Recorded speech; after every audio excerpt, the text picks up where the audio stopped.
Ce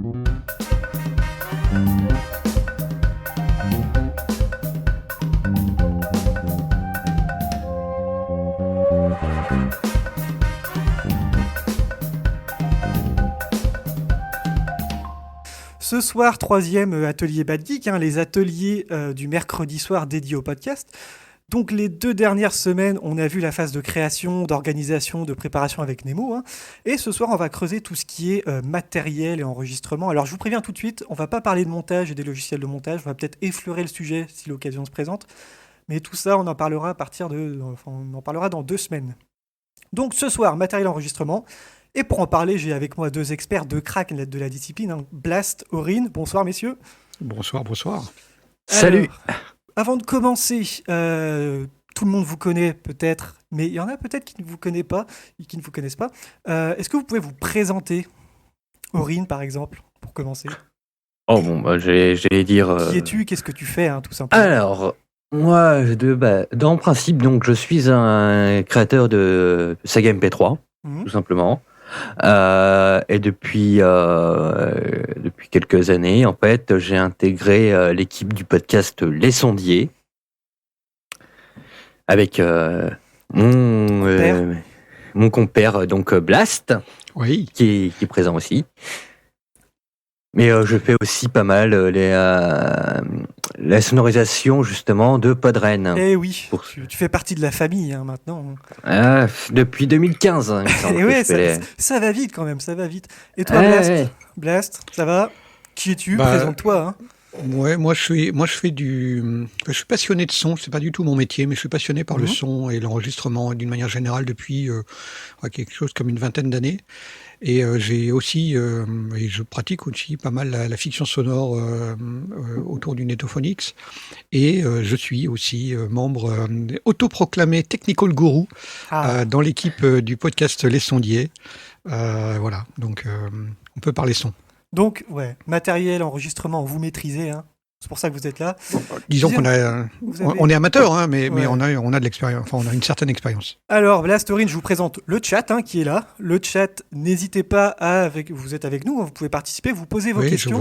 Je vois des têtes connues. Ah bah oui, je vois. Il y a des fans des sondiers dans le chat.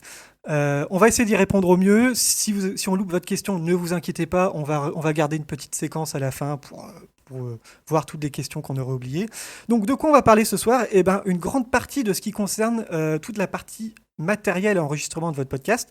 En 1 heure, on va effleurer le sujet. On va essayer d'être le plus complet possible, mais ça va pas être évident. Donc comment ça va s'articuler? On va faire un petit tour. Je me suis dit qu'on allait faire un petit tour des configurations d'enregistrement possibles. Est-ce que j'enregistre seul, à plusieurs, physiquement autour d'une table ou à distance? Et pour chaque configuration d'enregistrement, la question centrale, ce sera de quel matériel on a besoin, à quoi doit-on penser, les erreurs à éviter, etc. Nos conseils, les précautions à prendre pour ne pas foirer son enregistrement, c'est important aussi. Donc, ça aide. Et ça aide, parce que des fois, on écoute et puis au final, on a un bruit de ventilo et on ne l'avait pas aperçu à l'enregistrement. Mais on va y reparler, ça. Donc, le programme, voici. Petit tour de configuration des enregistrements, petit tour du matériel nécessaire. Donc, on va parler carte son, on va parler micro, câble, etc. On va faire aussi quelques conseils sur l'achat de matériel, le budget, l'enregistrement, les méthodes d'enregistrement, l'environnement d'enregistrement aussi. Puis on terminera par quelques questions-réponses. Alors moi, en guise d'introduction, je vais vous lister quelques configurations d'enregistrement possibles. Et puis si vous avez, Blast, Aurine, si vous voyez des choses à ajouter, vous n'hésitez pas à vous couper la parole. Mais moi, comment je le vois, c'est que la configuration d'enregistrement, ça dépend déjà du concept de l'émission, tout simplement, du nombre de participants, et aussi du budget, bien sûr, et aussi de la situation géographique, parce que si on a des personnes aux 4 coins de la France, on ne va pas enregistrer de la même façon que si on enregistre autour d'une table, tout simplement. Oui. Voilà. Donc, je me suis... Ouais, non? Oui, il y a aussi la notion de est-ce qu'on est... donc dans la partie devant votre PC, donc chez soi, et aussi en déplacement. Il y a un certain nombre de podcasts qui se font où on va chez les uns, chez les autres, faire des interviews, des choses comme ça, et ça nécessite un équipement peut-être un peu différent. Bah justement, comment j'ai délimité tout ça? J'ai listé les configurations où on est seul, et les configurations, on est à plusieurs. Donc, ça va aller très vite parce qu'on va y revenir en détail. Seul, on peut enregistrer en extérieur. Par exemple, si on fait un reportage, un micro-trottoir, on peut en enregistrer en extérieur sans forcément avoir beaucoup de matériel. Ou les streetcasts, par exemple. Les streetcasts, par exemple, je pense aussi à Benjir qui fait son podcast avec son téléphone, tout simplement. Rien de plus. Ou une tablette, Il y a aussi une configuration où on peut être seul devant son PC, donc avec un micro, un logiciel d'enregistrement. On peut être seul devant son PC, mais à plusieurs via Internet. C'est ce qu'on est en train de faire aujourd'hui, ce soir. Oui, par exemple. Après, voilà. Et des configurations où on est à plusieurs autour d'une table. Donc, j'en vois 2, moi, personnellement. Un micro au milieu de la table qui va capter tout ce qu'il y a autour. Et une configuration un peu plus complexe où on a un micro par personne, un casque, une carte son, etc. Ça vous va, ces délimitations? Vous voyez des choses à rajouter? Oui, ça tient la route. Bon, s'il y en a d'autres qui nous viennent à l'esprit, ça pourra venir. Mais oui, je crois que ça colle à peu près au genre de choses qu'on peut rencontrer. Et donc sur le chat, si vous en avez plus, vous n'hésitez pas. Alors on va revenir un peu plus en détail sur ces configurations-là. La première, c'est enregistrer en extérieur sans forcément beaucoup de matériel informatique. Si vous faites par exemple des reportages en extérieur ou des micro-trottoirs, alors est-ce que ça vous est déjà arrivé d'enregistrer en extérieur? Et si oui, comment ça se passe? Quel matériel vous pouvez conseiller? À quoi il faut faire attention? Blast? Alors en extérieur, quand on est vraiment en extérieur, à l'extérieur, la chose peut-être la plus importante à laquelle il faut penser, c'est de mettre une bonnette autour de son micro, quel que soit le micro, quel que soit l'appareil, quel que soit l'enregistreur qu'on utilise. Utiliser une bonnette, ça aide vraiment à la qualité du son. Et je parle vraiment de ces bonnettes à poil qu'on appelle un dead cat ou une Ricotte parfois. Le Ricotte, c'est la marque. C'est vraiment l'élément le plus important. Et là-dessus, évidemment, on peut décider selon le type d'enregistrement, et ça on va y venir, c'est d'enregistrer avec son smartphone, avec un enregistreur sur pile, sur batterie. Sur un ordinateur, c'est un peu plus compliqué parce qu'il faudrait trimballer l'ordinateur, c'est pas forcément idéal. Mais c'est essentiellement, avoir un enregistreur ou bien son smartphone avec éventuellement un micro associé. Et voilà, ce qu'on est en train de montrer là maintenant, des dead cats, des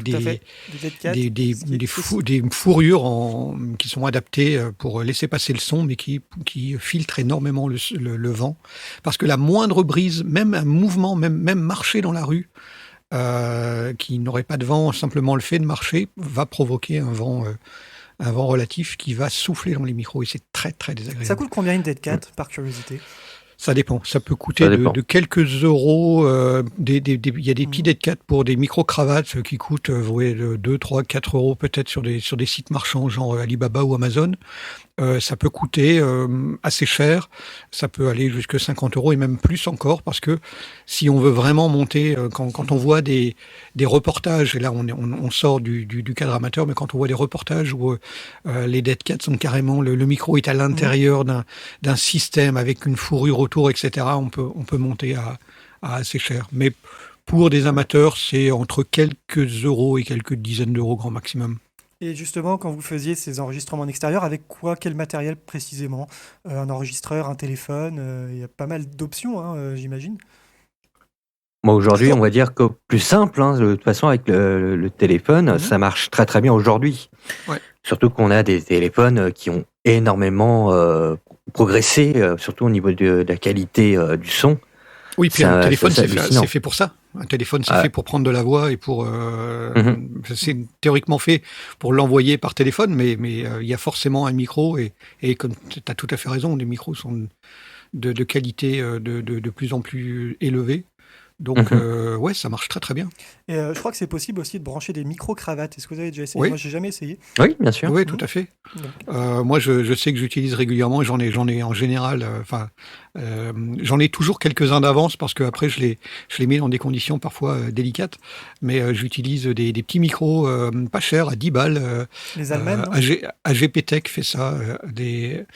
Et c'est le modèle AC02 d'AGP-Tech que j'aime bien, qui est un petit micro qui vaut une dizaine de balles et qui est compatible sur smartphone. On peut le brancher sur un smartphone, on se l'accroche à la cravate. On en trouve aussi avec... il faut chercher un petit peu pareil, sur Alibaba ou sur Amazon. Là, on en voit justement sur l'écran avec la bonnette en mousse et la bonnette à poil, plus les petits convertisseurs, des petites choses comme ça. c'est parfait, ça marche très très bien. Pour prendre de la voix, on va évidemment pas prendre une trompette ou un saxophone avec, mais pour prendre de la voix, c'est juste nickel. Ça marche très très bien. Et il y a aussi, après, on peut aller sur la gamme au-dessus, tout ce qui est enregistreur. Je sais qu'il y a beaucoup dans... Le classique reste le H2N, j'imagine. Vous l'utilisez, vous, le H2N? H1N, H2N, oui, bien sûr, ça marche très très bien aussi. Ouais. Bon, le H2N qui coûte 150 €, il me semble, aux alentours de 150 €. Ouais, c'est de cet ordre-là. Le H1N vaut de l'ordre de 100, peut-être un peu moins, même un peu moins de 100 €. Ça a dû bien baisser quand même depuis. C'est la marque Zoom qui fait ça. Généralement, si vous enregistrez en extérieur, un enregistreur ou un téléphone, ça fera très très bien l'affaire. Juste des petits conseils, les piles, si vous avez un enregistreur, vérifiez toujours d'avoir un petit paquet de piles dans votre poche au cas où, et vérifiez bien d'avoir de la batterie avant d'enregistrer. Peut-être que ça vous évitera quelques bévues. Et aussi, oui, ce serait dommage. Oui. ouais, bon, ça arrive souvent. Et surtout, si vous avez un enregistreur, prévoyez une carte SD aussi. C'est tout bête, mais il faut prévoir une petite carte SD. Et prévoir qu'elle soit vidée avant de partir. Il y a toujours une petite routine à avoir quand on part faire un reportage ou quand on part faire une interview ou un truc comme ça. C'est nettoyer les cartes son, les cartes mémoire et les vider. Vérifier qu'on a de la batterie. Sur un H1N ou un H2N, je crois qu'on a 20 heures d'autonomie avec des batteries neuves, donc on n'a pas de souci, on n'est pas obligé de partir avec un sac derrière, mais batterie neuve avant de partir, carte nettoyée, on n'oublie pas effectivement les petits accessoires et on vérifie qu'ils fonctionnent avant de partir. Un petit casque ou une paire d'oreillettes, quelque chose comme ça, qui permettent ne serait-ce que, pas forcément pendant l'enregistrement, mais au moins de vérifier que les niveaux que l'on a réglés sont à peu près corrects. D'avoir un après, on peut l'oublier. Oui, on n'est pas obligé de le porter en permanence parce que ça peut être perturbant pour quelqu'un qui n'a pas l'habitude. Mais avant le lancement du reportage, de l'interview, de ses propres, si c'est un streetcast, de ses propres pensées ou autres, on écoute et on vérifie que le son est correct. Et tu le disais un petit peu plus avant, on vérifie que on n'a pas un son qu'on perçoit pas là où on se trouve, mais là où se trouve le micro, on chope un truc qui vibre, une interférence, un machin qui déconne, et qui finirait par pourrir le truc. Donc on vérifie, puis après on peut l'oublier, normalement ce sera bon. Donc ça, c'était vraiment une petite étape à part. Hein. Enregistrer seul, en extérieur, ça pourra vous arriver pour certains, mais là on va arriver à quelque chose plus commun, ce qui est d'enregistrer devant son PC. Et à partir de là, ça va changer. Les contraintes ne sont pas les mêmes. Par exemple, aujourd'hui, on enregistre seul devant notre PC. Là. Est-ce que vous pouvez me dire ce que vous avez comme matériel là tout de suite? Moi, j'ai 5 000 € de matériel. Mauvais exemple pour les débutants. Oui, très mauvais exemple, mais il n'est pas utile. Hein. C'est parce que juste je le possède, donc du coup, je m'en sers. Mais en gros, j'ai un micro branché dans un préampli, branché dans une carte son et dans mon ordinateur. Et ton micro, c'est quoi du coup? Là, c'est un Aston Spirit. Ouais. C'est un micro d'assez bonne qualité, plutôt pas donné. Et toi, Aurine, tu utilises quoi? Alors moi, j'utilise un Audio Technica. Un AT2020, c'est ça? La AT2035, le modèle un peu plus juste au-dessus, hein, c'est pas beaucoup plus cher. La T2020, la T2035, ils sont vraiment très très bien.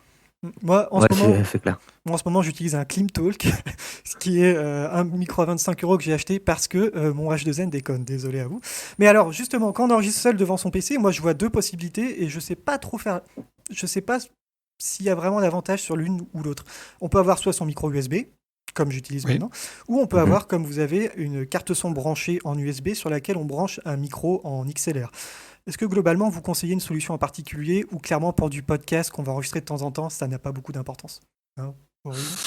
Pour du podcast comme ça, on va dire qu'on fait de temps en temps, c'est juste un micro USB, ça suffit largement. D'accord. Pas besoin d'investir dans un micro, puis après une carte son, etc. Ça revient beaucoup trop cher si c'est de l'occasionnel. D'accord, ouais.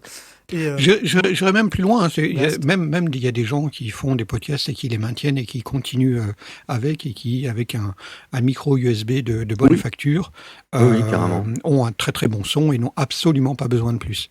Pour moi, la chose peut-être la plus importante, et c'est peut-être le défaut des micros USB, c'est que la plupart des micros USB sont des micros dits statiques.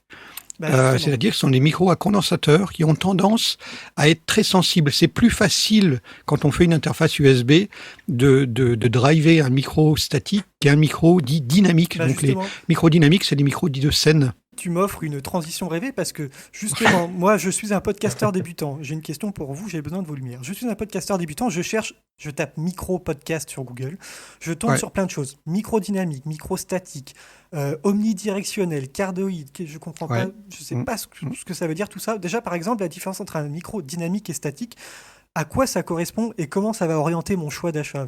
Tu as déjà commencé à y répondre, mais... alors, un micro dynamique, c'est le micro, entre guillemets, le plus simple.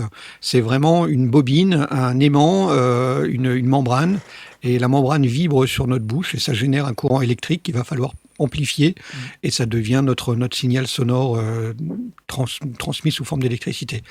Donc c'est vraiment basique, c'est très robuste, c'est très efficace, et surtout, c'est typiquement les micros qu'on rencontre sur scène quand on voit quelqu'un avec le micro de type glace à la vanille qui tient à la main et qui chante dedans. C'est typiquement des micros dynamiques. L'avantage du micro dynamique, surtout dans des univers, dans des environnements qui ne sont pas contrôlés, c'est-à-dire qu'on va enregistrer dans son salon, dans sa chambre à coucher, dans sa cuisine, c'est qu'il y a du son ambiant, peut-être. Il y a des voitures qui passent dans la rue, il y a de l'eau dans les radiateurs qui circulent, il y a de la réverb, c'est-à-dire l'écho qui se trouve dans la pièce, du fait que la pièce elle a des murs, des plafonds, des choses qui résonnent. Cette pièce résonne. Le micro dynamique a tendance à être beaucoup plus sensible aux voix proches et aux sons proches et moins sensible aux sons lointains. Donc, quelqu'un qui n'est pas dans un environnement bien maîtrisé, j'ai tendance à lui conseiller de plutôt être sur un micro dynamique et quelqu'un qui est dans un environnement un peu plus maîtrisé, avec moins de réverb, avec pas de son extérieur ou pas de bruit parasite. Le micro statique, c'est l'autre technologie.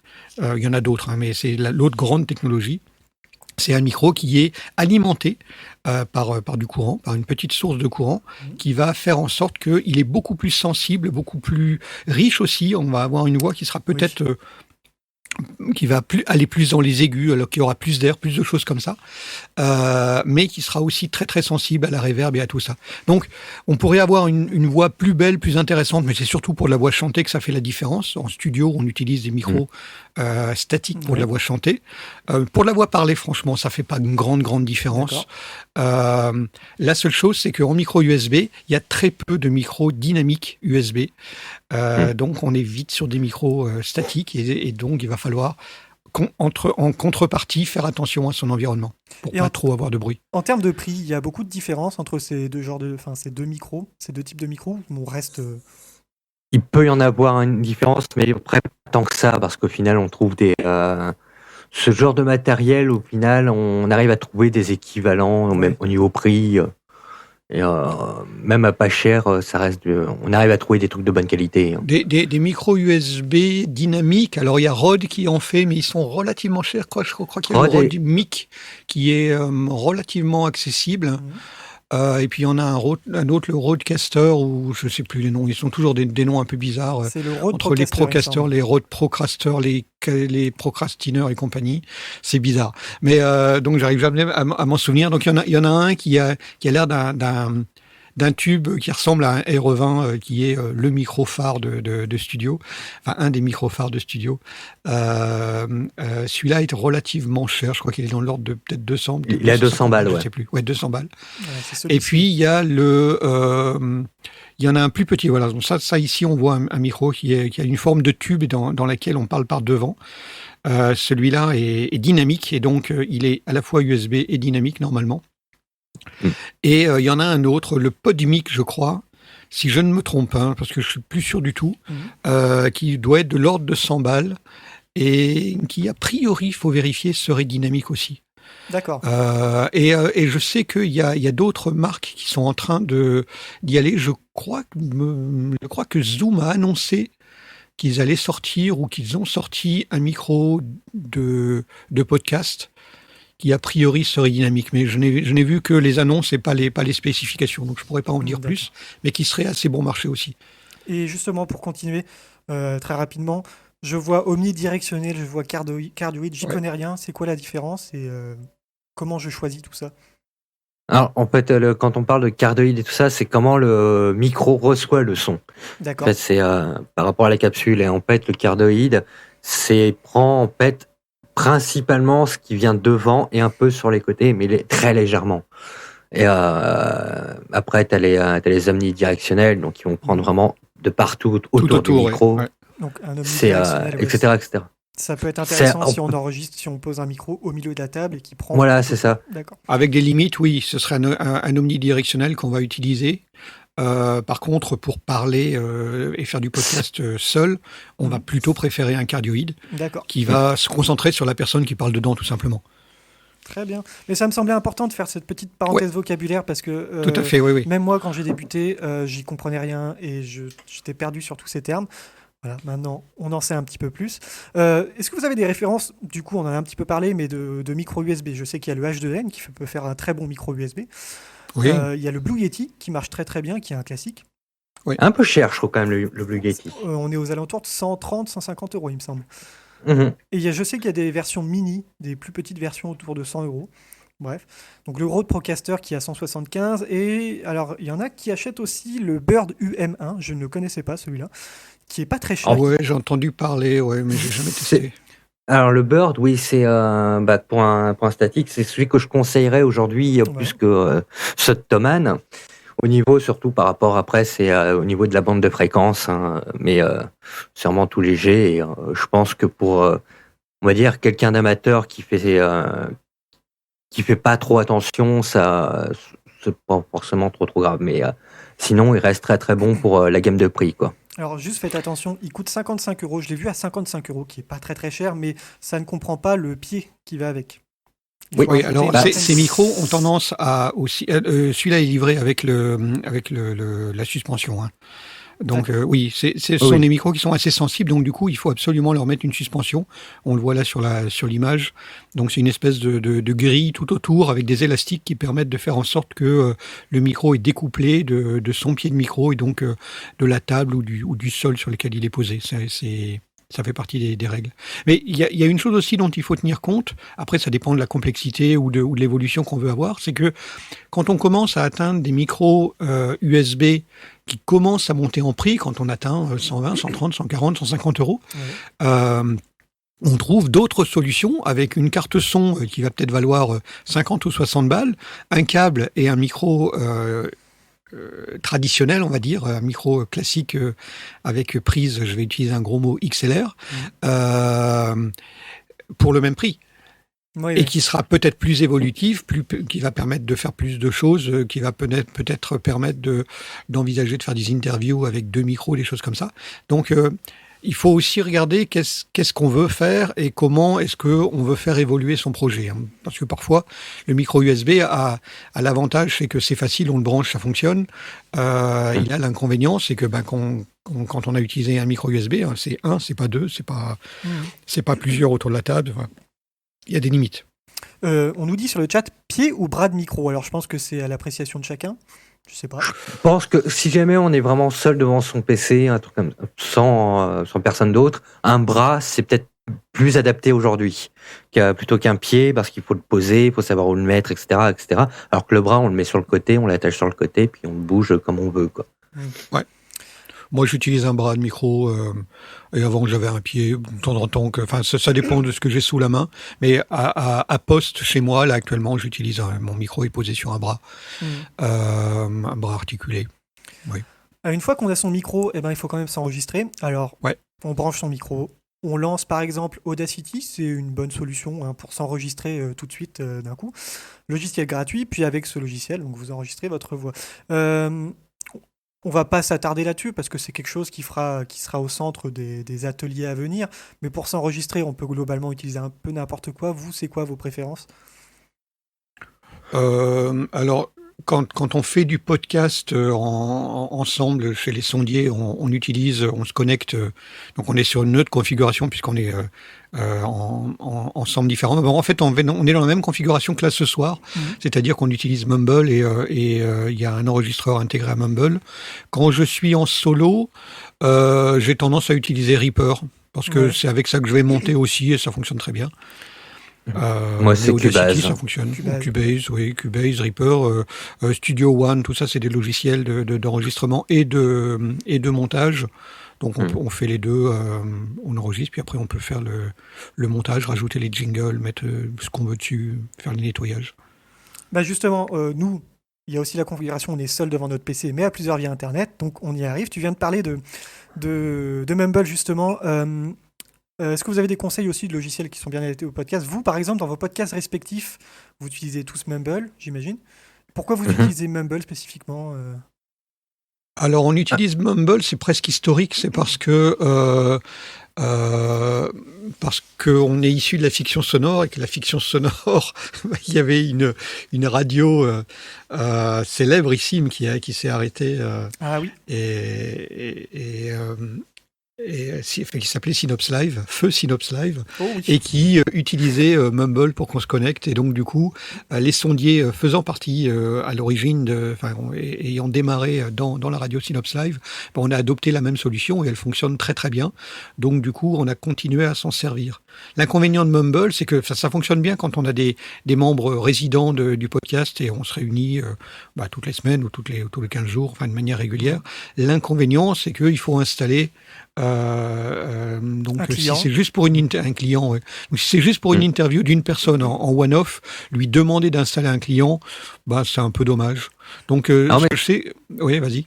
J'allais dire, sinon à côté de ça, aujourd'hui, il y a un truc qui est très simple et qui quasiment tout le monde utilise, à part certains, c'est Discord. Ouais, qui aujourd'hui, qui marche très très bien. Bon, par contre, pour l'enregistrement, faut passer par un bot en fait, que tu rajoutes sur le serveur. On installe un bot sur le serveur. Ouais. Juste c'est comme ça qu'on enregistre mon autre podcast, l'autre podcast auquel je participe, qui s'appelle Sky is the Limit. Je fais la pub pour ceux qui sont amateurs de whisky. Sky is the Limit du label Podcut. On utilise aussi Discord et on enregistre au travers de Discord. Mais justement, là, pour recontextualiser un petit peu, pour quelqu'un qui voudrait enregistrer à plusieurs via Internet et qui ne sait pas comment faire, donc il y aurait le choix de Mumble. Ce qu'il faut préciser, c'est que Mumble, ça nécessite un serveur, donc on peut le monter soi-même. Si on a un peu techos, on peut le louer, c'est pas très cher. Il y a des on peut même en trouver des gratuits. On peut même en trouver des serveurs gratuits. Donc c'est vrai, comme tu l'as dit, le principal problème, c'est que c'est pas très user-friendly comme logiciel. Par contre, la qualité est excellente. Mais surtout, et là, justement, ça permet d'enregistrer en multipiste, ce qui peut être très intéressant. Par exemple, la différence entre monopiste et multipiste, pour les gens qui ne comprendraient pas l'intérêt d'enregistrer en telle ou telle configuration, ça va être quoi les avantages et les inconvénients du multipiste ou du monopiste? Alors, disons que l'avantage du multipiste par rapport au monopiste, c'est que là, toutes les voix sont enregistrées séparément, en fait, quel que soit, par exemple, dans cette configuration actuelle, c'est-à-dire qu'il va y avoir 3 pistes, la tienne, Pépé, celle de Blast et la mienne, qui seront séparées dans l'enregistrement. Ce qui fait que, du coup, si jamais on voudra retoucher les voix derrière, ajouter justement les compresseurs, etc., pour pour refaire un replay dessus, c'est pas un problème. Alors que pour, on va dire, en monopiste, là, ça sera l'enregistrement brut. Tout est rassemblé. Par exemple, s'il y a une personne qui tousse, on peut lui couper le micro après coup, au moment où la personne tousse, et donc du coup, si quelqu'un d'autre est en train de parler, ça s'entendra pas. Alors que si on a un monopiste, il y a quelqu'un qui tousse, ça va être gravé dans l'enregistreur et on va pas pouvoir l'effacer. Voilà, c'est pas toujours très grave, mais parfois ça peut être utile de faire un petit peu de nettoyage. Le multipiste, ça va permettre d'avoir un peu plus de confort et de latitude au montage, un petit peu plus de confort. Mais plus de travail. Parce que si on prend un monopiste et qu'on n'a pas le choix, on prend l'enregistrement tel qu'il est, on peut éventuellement couper une digression ou une erreur ou rajouter un jingle ou un truc comme ça, mais on va pas retraiter individuellement une voix par rapport à une autre. Ce sera toujours l'ensemble. Si une personne est un peu trop faible ou parle pendant un certain temps trop loin de son micro, on va pas pouvoir la remonter spécifiquement. Il va falloir travailler sur l'ensemble qu'on a enregistré. C'était aussi un petit point vocabulaire, mais ça peut être intéressant de l'expliquer pour des gens qui ne comprendraient pas. Bon, on parlait de Discord, justement. un Discord, contrairement à Mumble, c'est gratuit, même si on peut trouver des serveurs Mumble gratuits. Et donc, tu parlais d'un bot à installer, ça s'appelle Craig, qui permet d'enregistrer directement en multipiste. Mais je vous avoue que, je ne sais pas si vous avez déjà pu utiliser Discord, j'ai un problème avec Discord, c'est que quand on est nombreux sur un chat vocal et que tout le monde parle l'un au-dessus de l'autre, le son commence à patiner, à laguer sévère. Je ne sais pas si vous avez déjà fait cette observation. Alors, nous, ce qu'on a tendance à faire, je parle vraiment d'expérience par rapport au podcast Sky is the Limit, c'est qu'on enregistre chez nous chacun notre piste voix et on enregistre aussi le Discord qui permet d'avoir, si ça s'est bien passé, on a l'enregistrement Discord, ça marche très très bien, et si ça s'est pas bien passé, si ça lag, etc., on utilise l'enregistrement Discord comme référence et puis on cale toutes les pistes, donc chacun enregistre chez soi. Alors il y a aussi d'autres logiciels, il me semble, il y a Zencaster, j'ai jamais vraiment utilisé, mais je crois que c'est payant. Il y a une option payante. Ouais, il y a des limites, enfin c'est... ça existe. C'est plutôt une solution. Un service web où tout le monde se connecte et qui lance l'enregistrement. Par contre, si quelqu'un se déconnecte, apparemment la piste est perdue. Je suis pas sûr, mais ce qui est possible, oui, parce qu'il est possible que. Je crois que l'intérêt de Zencaster et je parle sous le contrôle de toute personne qui connaît un peu mieux, c'est que l'enregistrement se fait sur le PC ou sur l'ordinateur, et il est transféré. Donc il y a les gens qui sont connectés entendent une voix peut-être un peu dégradée pour qu'elle aille très vite, pour qu'on n'ait pas de lag. L'enregistrement, il est fait sur le PC et il est envoyé en tâche de fond, peut-être plus lentement, peut-être avec quelques secondes de décalage, mais de meilleure qualité par derrière, quoi. Et donc, du coup, Zencaster serait, lui, capable de reconstituer la conversation de bonne qualité, tout en ayant permis une interaction plus rapide, peut-être avec une qualité inférieure, mais suffisante pour tenir la conversation sans lag. Et si je ne me trompe pas, ce serait la valeur ajoutée essentielle de ce genre de service. Sinon, vous pouvez... En cas de doute, vous pouvez aussi enregistrer avec Skype. Je ne sais pas si ça s'utilise encore beaucoup, Skype. Le son. Alors Skype, je ne le recommande pas. Genre, c'est clair. Il y a trop de problèmes avec Skype. Skype, je ne le recommande pas, même si désormais Skype est quand même de plus en plus stable. Ouais. Mais je ne le recommande pas parce que, surtout, on n'a pas le contrôle du niveau de volume. Skype reprend régulièrement la main. Donc, si pendant un temps, on est loin de son micro et on ne dit rien, ou s'il perçoit qu'il y a un petit bruit de fond, il va monter notre piste voix, alors que ce n'était pas le moment qu'on avait envie de le faire. Donc, j'aime pas Skype. Après, c'est l'avantage et les inconvénients, c'est que le son n'est pas très bon, je trouve. Mais surtout, beaucoup de monde a un compte Skype, c'est plus user-friendly, plus facile à prendre en main. Voilà, c'est avantage et inconvénient. Moi, je déconseille parce que j'ai l'habitude, mais c'est vrai que pour des personnes qui débutent, ça peut être une bonne façon de commencer. On va passer aux enregistrements autour d'une table. Là, il y a vraiment beaucoup de choses à dire. On va peut-être passer assez rapidement sur le fait d'avoir un micro au milieu de la table. Moi, ça m'est déjà arrivé d'enregistrer de cette manière. Vous, peut-être aussi ? Non. Non. Ouais. Non. Vous recommandez pas pour s'amuser, mais pas pour faire pas pour un vrai produit fini. Pour commencer, ça peut très bien faire l'affaire. Moi, j'ai commencé comme ça. Oui. Le son n'est pas exceptionnel. Il faut faire attention à ce que les voix soient bien réparties autour du micro. J'ai envie de dire, si jamais tu as un petit H2N, le H2N fait très bien le taf à ce niveau-là, quoi. La disposition des capsules est vraiment bien faite, parce qu'il y a des capsules avant et arrière, donc on pose vraiment au milieu de la table et il n'y a vraiment pas de souci, ça marche très très bien. Après, là, faire vraiment un podcast, on va dire, vraiment fini, propre, ça, c'est limite. Complètement, c'est très limite. Le gros inconvénient, c'est la reverb, parce qu'on est relativement loin du micro. Là, actuellement, je parle à une dizaine de centimètres du micro. Je pense que vous êtes à peu près à la même distance. Oui. Et ça, c'est une distance à peu près idéale. C'est l'équivalent d'un point à peu près entre sa bouche et le micro. Là, si on a le micro au milieu de la table, il va être à 50-60 centimètres. Et c'est beaucoup plus sensible. Du coup, si on n'a pas du tout de réverb, je l'ai fait une fois chez des amis qui étaient dans un chalet en bois qui ne réverbérait pas du tout. Et on était chacun de part et d'autre d'une table et ça marchait bien. C'était pas désagréable. Dès qu'on a un petit peu de résonance, si on a des murs nus, des grandes fenêtres, des choses comme ça, la reverb va être vite audible et c'est très vite fatigant. Je connais quelques podcasts québécois qui ont tendance à travailler de cette manière-là et c'est vite fatigant, très honnêtement. À écouter en tant qu'auditeur, c'est... Et on en a parlé juste avant, ça a l'inconvénient du monopiste aussi, parce que vous allez tous enregistrer sur une seule piste. Si une personne est plus loin du micro, sa voix sera plus faible, et à partir de là, bon courage pour essayer de rattraper tout ça. Et si jamais il y a un bruit parasite qui arrive en plein milieu de l'enregistrement... Et ça risque d'arriver, parce que si le micro est au milieu de la table, on va taper sur la table, on va tapoter, on va poser des verres, des choses comme ça, et tout ça, ça va remonter dans le micro.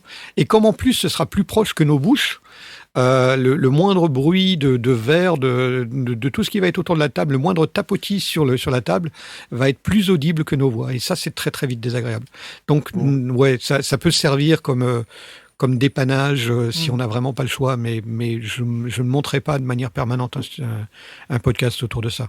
Quand on commence, ça suffit, mais c'est suffisant, mais on y voit tout de suite les limites très rapidement, ne serait-ce que... Ça peut servir à piloter un concept, mais pas comme solution technique finale. Voilà. Donc là, ce qui nous intéresse maintenant, c'est un petit peu l'option la plus complexe, la plus coûteuse, on va pas se le cacher. Chacun son micro, chacun son casque, la carte son, etc. Donc je pense que vous allez être d'accord avec moi, c'est probablement l'option la plus confortable. Si on enregistre à plusieurs autour d'une table, ça donne un meilleur son. Alors concrètement, si par exemple je veux enregistrer autour d'une table avec 4 personnes, de quoi ai-je besoin? Et aussi dans un second temps, on y reviendra, mais qu'est-ce que vous proposez comme référence de matériel Il te faut de l'argent. Voilà. Oui. Par exemple là, mais mine de rien, c'est vrai que c'est un peu plus coûteux.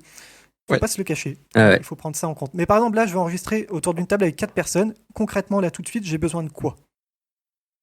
Une carte son avec 4 entrées. Voilà. Tout simplement. Ou un enregistreur avec 4 entrées. Voilà. Ou un enregistreur avec 4 entrées, oui. 4 micros. 4 micros, 4 câbles, 4 casques.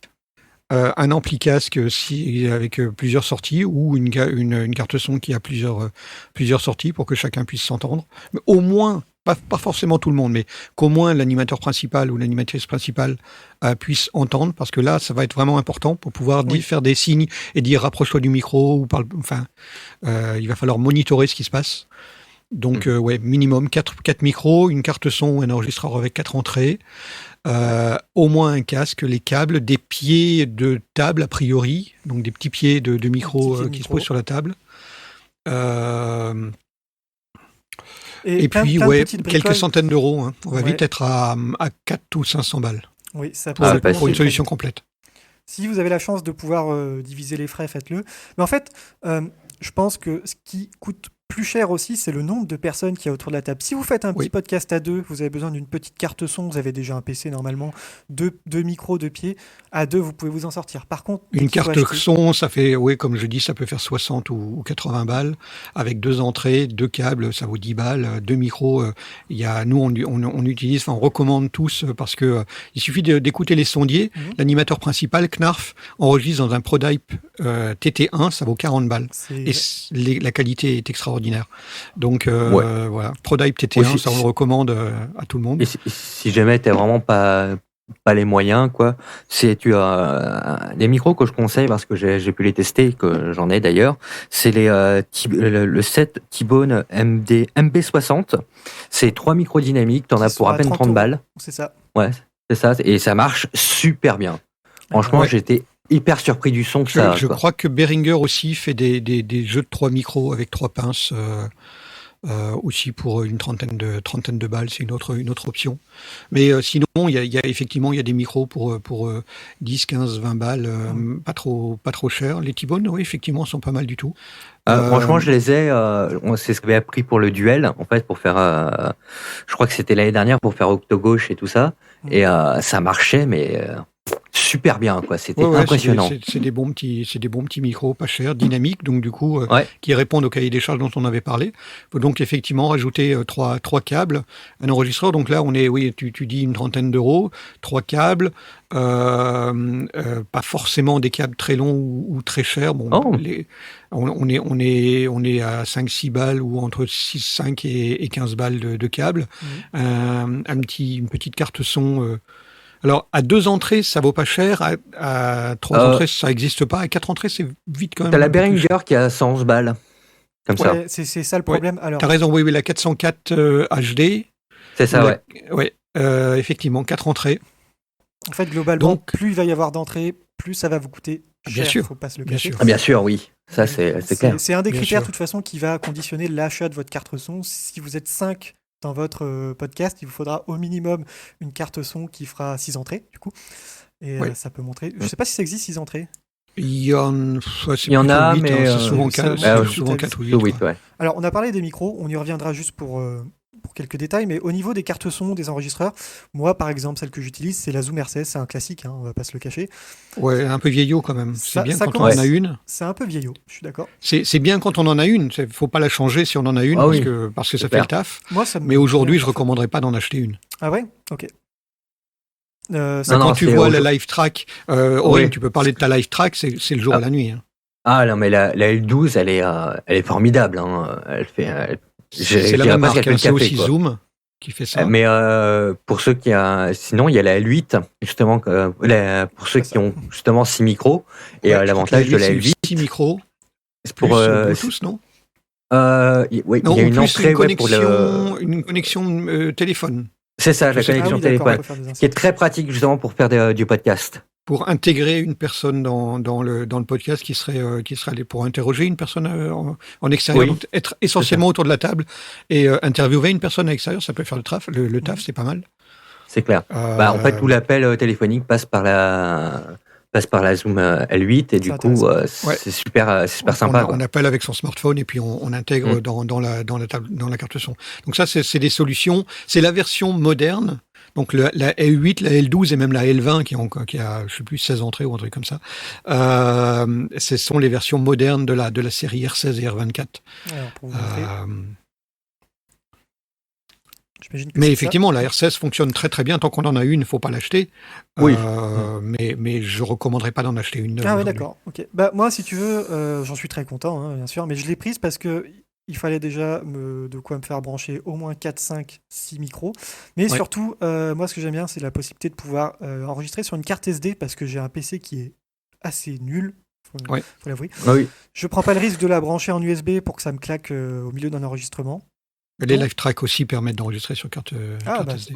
Les live tracks, c'est des vraies tables de mixage aujourd'hui.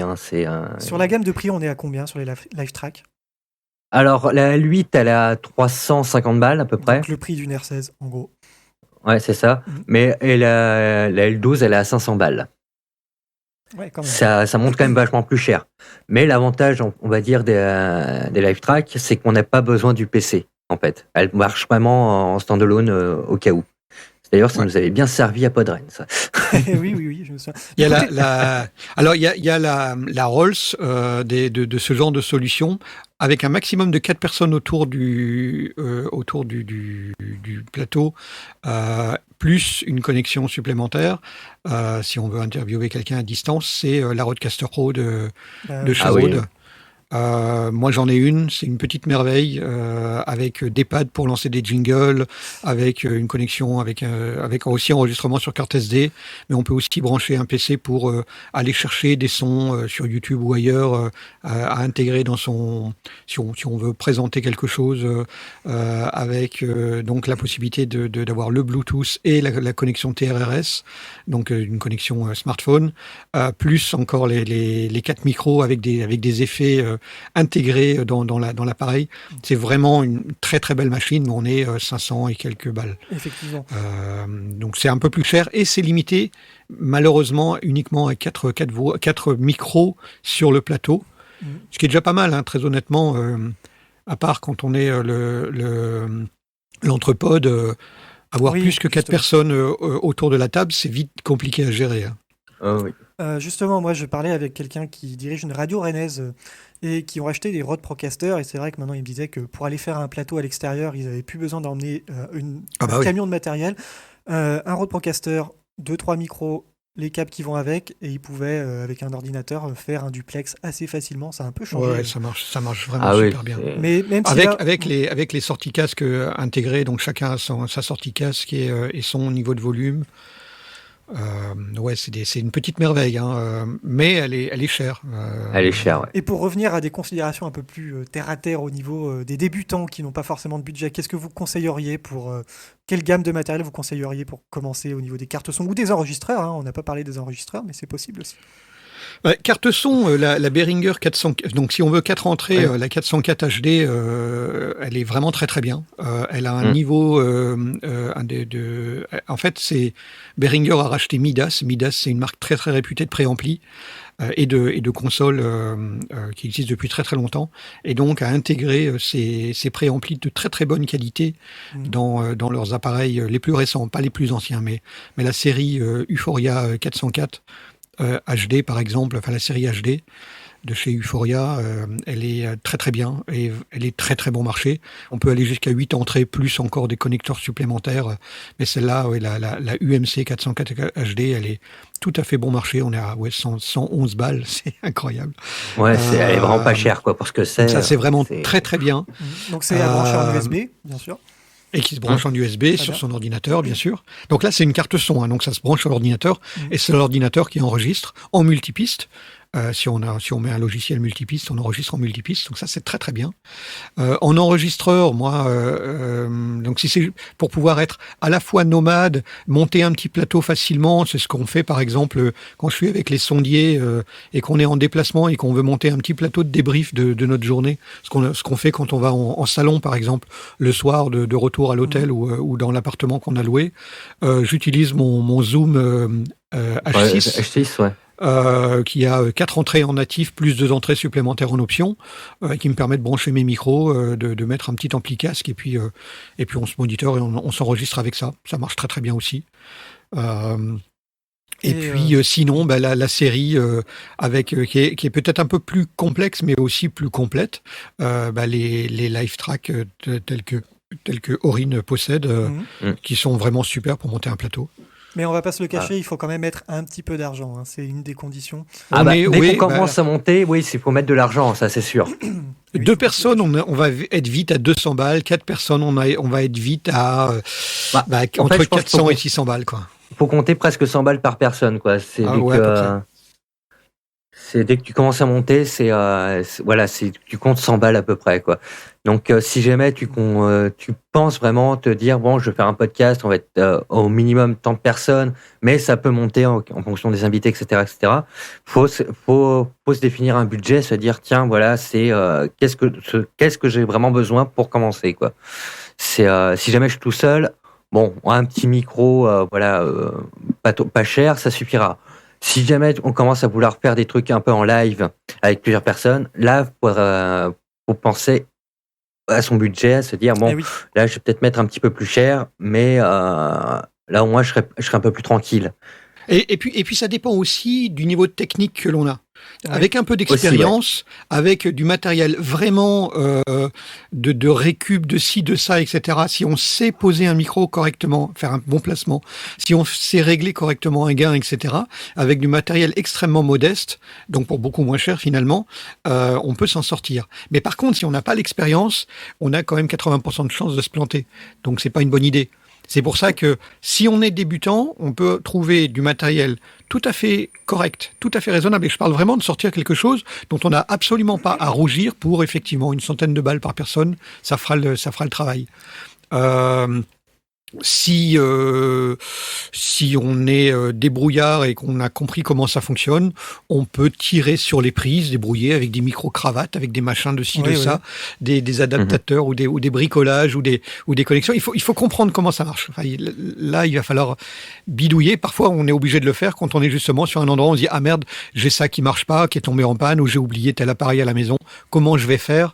Quand on a un peu d'expérience, on arrive à se débrouiller. Mais ça peut être chaud, quoi. Pour terminer sur le tour du matériel, là, par exemple, sur mon blog perso, qui n'est visité par personne, mais j'avais fait un petit post où il y a le matériel que j'ai, qui peut donner une idée. Je vois, Zoom R16, micro ProDype TT1. Qui est excellent. Merci à les sondiers d'avoir conseillé ce micro, d'ailleurs, sur une des vidéos que j'avais vues. Et ProDype, c'est français, monsieur, c'est français. Oui, et c'est pas cher, franchement. 40 et c'est vraiment €, pas cher, non, c'est très très bien. Ils font de très très bons micros. Mais là où je veux attirer l'attention au niveau du budget, c'est que, alors, premier poste de dépense, on pense à la carte son, on pense au micro, etc. Mais il y a quand même plein de petites choses qu'il faut Des petites rajouter choses, derrière. ouais. On ne Ouais, dirait bien pas comme sûr. ça, mais ça fait un peu plus gonfler la facture parce qu'il faut quand même. Donc, les boîtiers de retour, ce que vous voyez, un boîtier de retour, c'est ça qui permet de vous écouter en retour. Il faut peut-être en acheter un ou deux, donc peut-être Un petit 50 ampli euros. casque, des choses comme ça. Ouais. Ouais, un petit 50 euros de plus si on en achète deux. Tout ce qui est des bons adaptateurs jack, des câbles, des pinces de micro si on n'en a pas. Un petit Euh, casque, on est entre 20 et 120 balles, Voilà. selon ce qu'on veut mettre. Même plus si on veut, mais là, actuellement, j'utilise un casque qui vaut 120 balles. Moi, je suis sur un casque à Ouais, 20 euros pareil. parce que voilà. Mais voilà, il faut y penser au niveau du budget. C'est que, euh, Des câbles, on a une dizaine de balles de câbles. par exemple, Des petits convertisseurs, des petites choses comme ça. On a vite un petit peu de matériel en plus, quoi. Une petite carte son, évidemment. Une carte, je ne vais pas le dire, une carte SD, on est vite à 10, 15, 20 balles. Donc, ça pèse assez vite dans le budget. Toutes ces petites choses-là, faut en tenir compte. donc principalement une carte son. Autour d'une table, il faut principalement une carte son, les micros, les câbles, pour résumer un petit peu. Ouais. Et Alors, carte puis- son, on n'a pas compté dans le budget l'ordinateur. On part du Oui, je principe pars qu'on du en principe possède que un. tout le monde a un ordinateur. Ouais. Voilà. Mais justement, j'aimerais pas qu'on passe à une dernière partie pour tout ça. C'est quelques conseils qu'on va donner globalement aux personnes, notamment sur les achats et le budget. Alors, avant d'acheter, renseignez-vous. Je pense que c'est une des conditions, un Ouais. des conseils les plus limpides qu'on puisse faire. Ouais. Est-ce que Ouais. vous avez des ressources ou des endroits du web où il est possible d'avoir des conseils ou à qui demander, par exemple, si on a des questions, Bad Geek. par exemple. Mais Bad Geek, les sondiers, Tu peux faire ta pub, Podcastéo, comment Bah, il s'appelle, les alliés du numérique les alliés aussi. numériques, et puis l'association des alliés numériques. important aussi, lisez les avis. Si vous êtes sur Thomann, sur Audio Fanzine, vous avez souvent des avis très éclairés. Oui, alors faut faire attention avec ces avis, non pas Mhm. qu'ils soient mauvais, mais c'est beaucoup de gens qui utilisent ce genre de matériel sont des musiciens et des Oui. musiciennes. Et donc leurs besoins sont pas forcément les mêmes que ceux qui veulent faire simplement de la voix parlée. Donc il faut en prendre et en laisser, et c'est peut-être plus intéressant justement d'aller sur Bad Geek, sur les alliés numériques, sur Podcastéo, aller voir les sondiers, aller demander auprès de podcasteurs, parce qu'en général, quand on a envie de faire du podcast, on en écoute. Parce qu'il a fallu découvrir le média, aller voir directement les gens qui produisent les podcasts qu'on écoute et leur poser la question sur Twitter ou sur Instagram ou sur Facebook. Ils seront de bons conseils. Peut-être même de meilleurs conseils que les avis Thomann ou Audio Fanzine. On parlait justement du prix du matériel. Un des moyens d'alléger la note, ça peut être de regarder du côté du marché de l'occasion. Est-ce que vous achetez en occasion? Ça vous arrive? J'ai eu acheté, mais je fais plus. Ouais, tu le Ouais, faisais. pareil. Non, je l'ai jamais fait, mais c'est quelque chose que je ne fais pas vraiment parce que on ne sait jamais vraiment ce que le matériel a subi. Bien sûr. Et voilà, il peut y avoir pas mal de problèmes à cause de ça. Par exemple, pour moi, pour vous donner mon expérience, sur le Bon Coin, je cherchais ProDrive TT1. Voilà, parce qu'il me fallait des nouveaux ProDrive TT1. Et j'ai trouvé quelqu'un qui en vendait plusieurs. C'était un musicos qui faisait un peu de vide chez lui. Je les ai trouvés à 25 € pièce au lieu de 40 € pièce en magasin classique, avec environ 5 € de frais de port. Donc ça m'a coûté 55 € au lieu de 90 €. Donc j'ai presque divisé la note par deux pour deux micros. C'est un bon plan. Donc essayez de regarder quand même. Si vous n'êtes pas sûr, n'achetez pas, mais ça peut être sympa d'avoir. Oui, ça peut. J'ai acheté des micros d'occasion Oui, bien sûr. et dans la plupart des cas, le matériel était de très bonne facture. J'ai eu peut-être un ou deux cas, mais sur des dizaines et des dizaines d'achats. Au début, j'ai acheté pas mal d'occasion. Donc, dans l'ensemble, je suis pas mécontent de mes achats d'occasion. Mais bon, faut connaître un petit peu, puis il faut tomber dessus. Il faut effectivement tomber sur la bonne occasion. Ça peut arriver. Petit conseil que je voudrais donner aussi, c'est que si vous n'avez pas 500 € ou X centaines d'euros à mettre au début, vous pouvez commencer, il n'y a pas de souci. La qualité du son, c'est vrai que c'est important pour l'écoute, le confort d'écoute, mais on ne va pas vous en vouloir si le son n'est pas optimal quand vous commencez. Hein. Vous allez vous améliorer, vous allez acheter un peu de matériel. Vous pouvez compenser la faiblesse du matériel aussi si vous prenez le temps de faire un peu plus de montage, de vérifier de savoir comment on traite les voix, comment on enlève les bruits de fond, comment on pose un gate. Ça, c'est des choses que vous verrez dans les ateliers à venir. Mais c'est pour un peu dédramatiser le côté la facture qui augmente très rapidement. Ouais. Ce qu'il faut là aussi, c'est enregistrer un pilote par Pas exemple. forcément le vrai de vrai. Alors, enregistrer un pilote, c'est un double intérêt, parce qu'il y a, d'une part, valider son concept, s'assurer qu'on a de quoi parler, etc. Et aussi valider la partie technique. Donc, si on enregistre un vrai pilote, il sera pas fait pour être diffusé. Mais par contre, le diffuser auprès de gens qui font du podcast et de gens techniques. C'est pas compliqué de venir me voir et de me dire, tiens, j'ai enregistré ça. Est-ce que tu veux pas écouter, me dire ce que tu en penses? Comment est-ce que je peux, en post-production, améliorer les choses, ou quelle erreur j'ai fait à l'enregistrement? Parfois, j'enregistre un truc et je dis, t'étais à 25 cm de ton micro et c'était trop loin. Et dire, ah oui, effectivement, ben voilà, parce que j'ai l'oreille et que je peux te dire, c'est comme ça que je le ressens. Et donc donner 2-3 conseils pour améliorer les choses et éventuellement sauver certains trucs en post-production. On a aussi accès à des logiciels plus l'écoute, l'expérience, etc. qui peuvent parfois sauver une prise de son un petit peu pourrie. Puis derrière, on s'améliore. Donc, faut pas hésiter à enregistrer un pilote. Pas forcément le publier parce que ça peut faire fuir des auditeurs. Très honnêtement, un enregistrement très moche, c'est pas forcément une très bonne idée. Mais le garder pour soi et le distribuer auprès de gens qui ont de l'expérience et qui vont dire, là avec ça, je peux te faire quelque chose, ou là ton truc, il faut que tu retravailles, que tu fasses un deuxième pilote en ayant amélioré ci et ça. Pas forcément avec du matériel, enfin en augmentant le budget. Parfois, il faudra le faire, mais dans la plupart des cas, simplement en modifiant la prise de son. Ce qui est important aussi, c'est on en a parlé un petit peu avant, on va terminer avec les conseils. Si vous avez des questions sur le chat, on va faire quelques questions-réponses, n'hésitez pas à commencer. Mais au niveau de l'environnement d'enregistrement, vous en parliez de toute façon juste avant, qu'est-ce qu'on doit savoir pour éviter les mauvaises surprises quand, par exemple, je termine mon enregistrement et puis qu'est-ce qu'on doit savoir pour éviter les mauvaises surprises tout simplement quand on termine l'enregistrement et qu'on découvre que finalement il y a un petit son qui... Monitorer. Alors monitorer, c'est-à-dire écouter au casque. Au moins une personne écoute avec un casque pour vérifier que ça se passe bien. Au niveau de les pièces où on enregistre, qu'est-ce qu'il faut savoir au niveau de l'environnement, l'écho, Il faut etc. taper, le plus simple, c'est de taper sèchement dans les mains et d'écouter. Ça, je savais pas. Si on entend la réverb comme dans un gymnase, c'est mort. Si on a un bruit relativement mat, si on a un son relativement mat, ça peut le faire. Si c'est sec, si le son s'éteint aussitôt qu'on l'a produit en claquant sèchement dans les mains, c'est pas mal. On peut essayer, ça devrait fonctionner. Il y a de bonnes chances que ça fonctionne. Si l'enregistrement final comporte de l'écho, de la réverbération, c'est mort. Pour l'enlever, c'est très laid, et pour l'enlever, c'est très compliqué. Bon, il n'y a pas de baguette magique pour l'instant.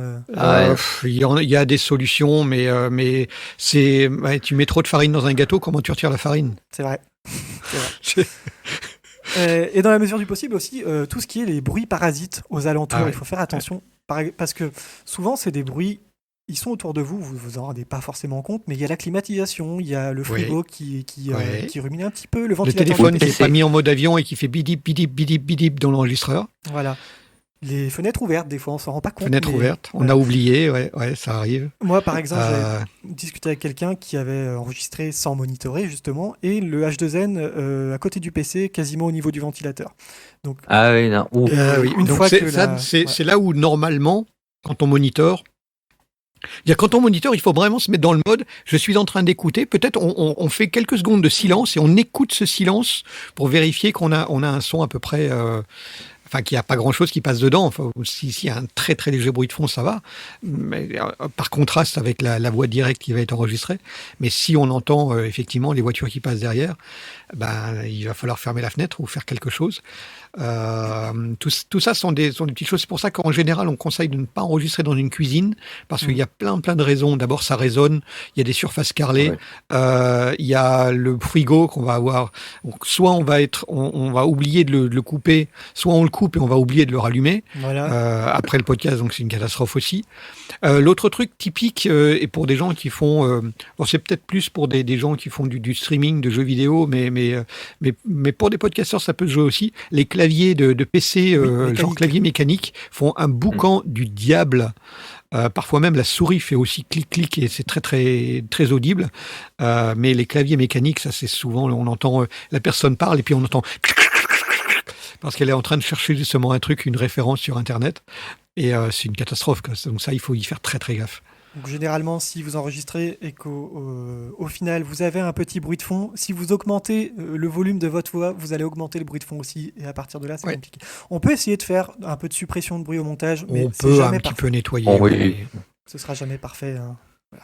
Voilà. Juste aussi, petit conseil qui vaut ce qu'il vaut, mais si vous enregistrez via Internet, mettez-vous en Ethernet, si c'est possible, pour avoir une connexion stable. C'est tout bête, mais on y pense pas. Connexion filaire, y a des conseils aussi qui disent Je lis dans les conseils clavier, mastication, cigarette électronique. Ah ouais, le bruit de la cigarette électronique, vapote, on entend beaucoup. C'est un grand classique. Y a des personnes qui conseillent de faire un petit silence de 5 à 10 secondes avant. C'est un bon conseil pour vous? Oui, parce que d'une part, ça permet à ce moment-là justement, si on a le casque sur les oreilles, d'écouter. Ça permet aussi d'enregistrer un silence, en tout cas la partie silencieuse, et de l'utiliser comme empreinte pour un petit peu nettoyer le son. Alors, ce ne sera pas parfait, mais effectivement, si on a un petit bruit de fond, on va pouvoir l'utiliser comme empreinte pour la passer en négatif sur le reste de l'enregistrement. Ça peut être bien. Et puis, ça permet de se concentrer pour un petit peu rentrer en soi-même pour pouvoir faire une belle émission. Une belle émission, une belle animation. Pendant l'enregistrement aussi, et avant d'enregistrer, quelques petits conseils. Faites un test son. Voilà, comme ça, vous réécoutez votre voix, vous voyez que... Fait des niveaux, il y a des niveaux qui vont pas, ou des petits bruits de masse, ou un câble qui fait un peu de bruit de masse. On évite les grosses surprises. Une alimentation qui déconne et qui génère un bruit de fond important, des choses comme ça. Toujours avoir un petit retour casque, comme on l'a dit. Et parce que j'ai déjà discuté avec quelqu'un qui enregistrait sans un casque de retour, et résultat, l'enregistrement déconnait un petit peu parce qu'il y avait des faux contacts de câbles et lui, il pouvait pas s'en apercevoir en enregistrement vu qu'il n'avait pas son casque. Voilà, dommage. Après, c'est quand on n'est pas habitué de s'entendre, surtout en retour, c'est très pénible. C'est très perturbant, oui. Alors, une des choses que je fais, moi, en général, c'est que je libère une oreille. On n'est pas obligé d'avoir le casque sur les deux oreilles. Je pose le casque sur une oreille, puis l'autre, je la détache un petit peu comme un DJ a tendance à avoir une oreille libre et une oreille sur laquelle on pose le casque. C'est un peu moins perturbant pour les gens qui n'ont pas l'habitude. Du coup, ils s'entendent un peu plus en voix directe plutôt qu'en voix de retour, qui peut être très étrange. Et un grand classique aussi, je le dis, parce que ça nous est tous arrivé, l'épisode maudit, comme on l'appelle. Vérifiez que vous avez bien lancé l'enregistrement. Une fois, deux fois, trois fois, faites-vous un post-it. Ça va vous arriver. Ça va arriver forcément. Même quand on est confirmé, ça arrive des fois de se dire merde, j'ai oublié l'enregistrement. Alors que c'est parti depuis 10 minutes. D'ailleurs, il faut pas hésiter à lancer l'enregistrement le plus tôt possible. C'est pas grave, on recoupe. Ou au pire, au moment des balances, on a lancé l'enregistrement. Dès qu'on arrive, moi je le fais quand je vais faire une interview en extérieur, que je vais chez quelqu'un, je lance l'enregistrement avant même de frapper à la porte. Donc du coup, je vais avoir l'enregistrement du dire bonjour, de prendre un café, etc. avant de démarrer le truc. Ça peut servir ça peut servir pour le pré-générique ou des choses comme ça. Ça peut être sympa. Mais ça sert surtout à dire, je suis certain que j'ai pas oublié. Parce qu'au moment où on va dire OK, on lance l'enregistrement, on peut couper, redémarrer si on veut faciliter le montage par la suite. Mais on y a pensé parce que si on a oublié, au moins l'enregistrement il tourne. Ça, c'est un grand classique. Ça arrive à tout le monde. Ça m'est arrivé aussi. Donc, on lance l'enregistrement le plus tôt possible. Dès qu'on y pense, faut le faire. Comme ça, on a pu à y penser. Sans vouloir décourager les débutants qui nous écoutent, on espère que ça vous arrivera pas, mais ça va vous arriver. Non, mais ça va vous arriver, c'est certain. Ça va arriver. L'autre chose importante, peut-être aussi, surtout pour les débutants, c'est que si vous faites de l'interview, par exemple, vous avez un podcast dont le concept c'est d'aller voir des gens différents, et que vous avez une personne importante en tête, cette personne va vous accepter dans votre interview et vous l'aurez une fois. Prenez de la bouteille avant de l'enregistrer. Faites 3-4 enregistrements avec d'autres personnes, y compris avec votre mère ou avec votre père, et que ce soit un enregistrement que vous n'allez pas utiliser pour travailler, pour pratiquer. Il n'y a pas un métier où on va pas à l'école, où on va pas en stage, où on fait pas des trucs. On a l'impression que faire du podcast, on va simplement acheter du matériel et puis que d'un seul coup, on va s'improviser sondier, intervieweur, technicien, et après monteur et tout ce qui va derrière. Non. Pratiquer, faire des petits essais, des petits exercices, aller au bout de l'exercice, aller même jusqu'au bout du montage, y compris éventuellement se préparer à la diffusion plus tard et ne pas le diffuser, c'est pas grave. Et puis, comme ça, on a la bouteille nécessaire pour que quand on va aller être face à la personne qu'on a vraiment en tête, qu'on avait à cœur, qui était la personne qui nous a inspiré à faire ce podcast, et ben qu'on soit beaucoup plus à l'aise sur les questions, qu'on soit beaucoup plus à l'aise sur la technique, qu'on aille beaucoup plus vite pour la mise en place et donc qu'on ne la lasse pas, qu'on ne l'agace pas sur la mise en place, et on fera une belle interview. C'est pas arrivé dès le premier ou deuxième épisode avec la personne qu'on rêve d'avoir et on foire le truc parce que on n'a pas bien branché le truc, parce qu'on a voulu aller trop vite, parce qu'on n'était pas à l'aise. Donc, pratiquez avant. Dernier petit conseil, parce que je l'ai appris à mes dépens, mettez une nappe sur votre table.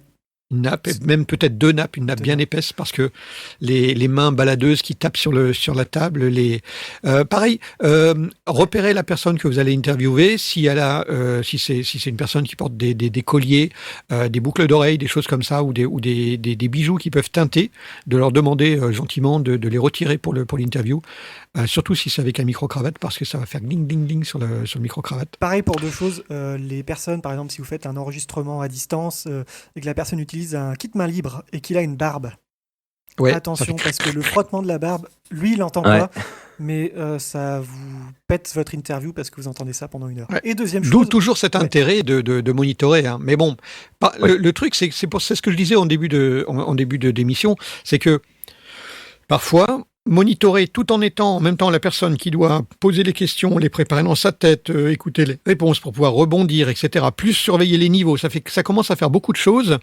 Et puis, ce qui est important, c'est d'avoir une bonne interview. Donc moi, j'ai tendance à dire, on s'assure qu'à l'enregistrement, on est bon, que les niveaux sont bons, que la technique est bonne, qu'on a lancé l'enregistreur.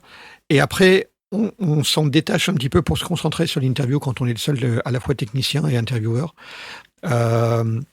Donc, monitorer, oui, bien sûr, mais faut pas être tout le temps en train de se dire est-ce que mon son il est bon. Donc, plus on va travailler ces choses en amont, de dire ah tiens, est-ce que tu veux pas retirer ton collier parce que ça risque de teinter dans le micro, ou est-ce que ou poser une nappe comme tu le dis sur un bulle-gomme, une double nappe bien épaisse sur la table, ça va baisser les bruits de fond de manière extraordinaire.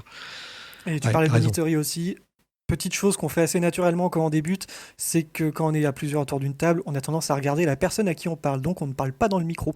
Voilà, c'est une petite chose qu'il faut prendre en compte. Il faut tourner autour du micro en gardant la bouche, la même distance bouche-micro, voilà, et pas tourner la tête, et donc du coup avoir la tête à 90 degrés ou 90 degrés pour les Belges et les Suisses.